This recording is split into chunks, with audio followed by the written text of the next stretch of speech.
میرے کریم آقا کے عزت و ناموس کے لیے یاد رکھے جب قوم میں یہ بیداری آ جاتی ہے تو حضرت سلطان صلاح الدین ایوبی نے کیا کہا؟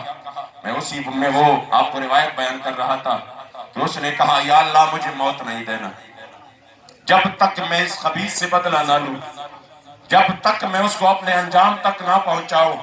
اور پھر اس کے بعد انہوں نے کیا کیا؟ پھر اس کے بعد انہوں نے کہا کہ میں تب تک میں لیٹ کر آرام نہیں کروں گا جب تک اس خبیث کو میں اپنے انجام تک نہیں پہنچاؤں۔ یہ تھے ہمارے اسلاف۔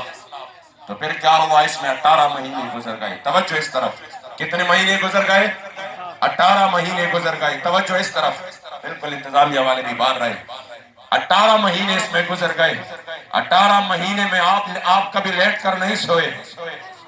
جب بھی آ جاتا خیال تو فوراً اٹھ کھڑے ہو جاتے، کہتا میں کیسے سو جاؤں، میرے کریم آقا کا گستاخ جو زندہ پھر رہا۔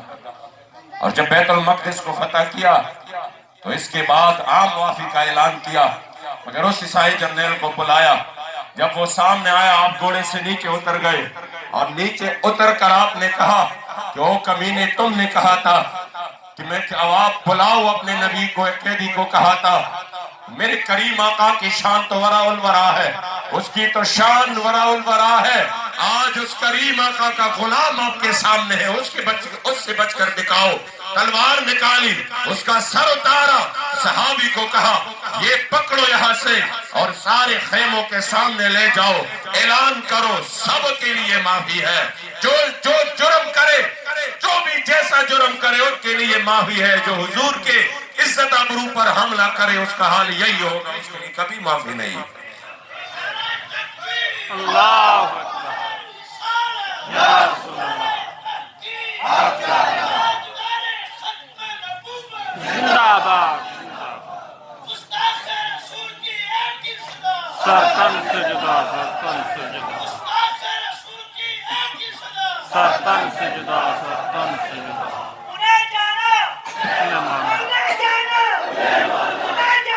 انہیں مانا، انہیں مانا، انہیں مانا، انہیں مانا، انہیں مانا یا رسول اللہ۔ اتنی بے حس قوم کی ان لوگوں کے پھر بھی ہم سپورٹ کریں جو اس مسئلے میں خاموش رہے۔ آپ سوچ سکتے ہیں یہ کتنا بڑا جرم ہے۔ پھر کریم آقا نے فرمایا من مشى مع ظالم لیقویہ وهو یعلم انہ ظالم فقد خرج من الاسلام۔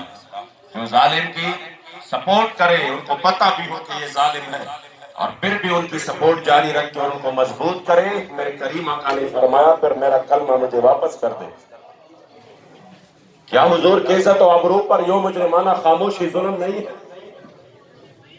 کیا میرے کریم آقا کی ختم نبوت پر حملہ ظلم نہیں ہے؟ میرے کریم آقا کے گستاخوں کو یوں ریلیف دینا ظلم نہیں ہے؟ میرے کریم آقا کے ناموس کے پہرادار کو 6.5 مہینے قید ناحق میں رکھنا ظلم نہیں ہے؟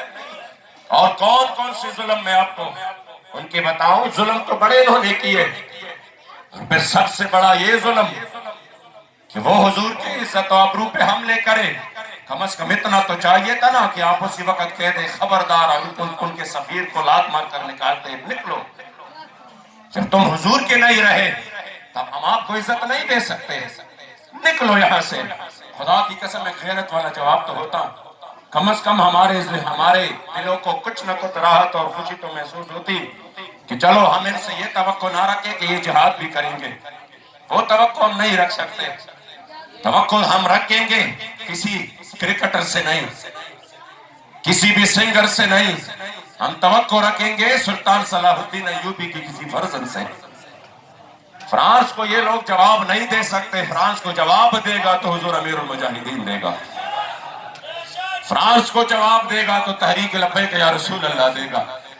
یہ نہیں دے سکتے فرانس کو جواب۔ کم از کم اتنی تو مسلمانوں کی وہ ہو جاتی کہ چلو اتنا تو ہوا کہ ان کے ساتھ قطع تعلق کیا۔ لا تجد قوما یؤمنون باللہ والیوم الاخر یوادون من حاد اللہ ورسولہ ولو کانوا آباءہم وابناءہم۔ کم از کم اتنا تو کرتے نا کہ نہیں ہمارے لیے، ہمارے دلوں میں اب آپ کے لیے کوئی محبت نہیں ہے، مگر افسوس کی بات ہے یہ بھی نہ کر سکے، تو پھر ہم ان کو سپورٹ دیتے ہیں۔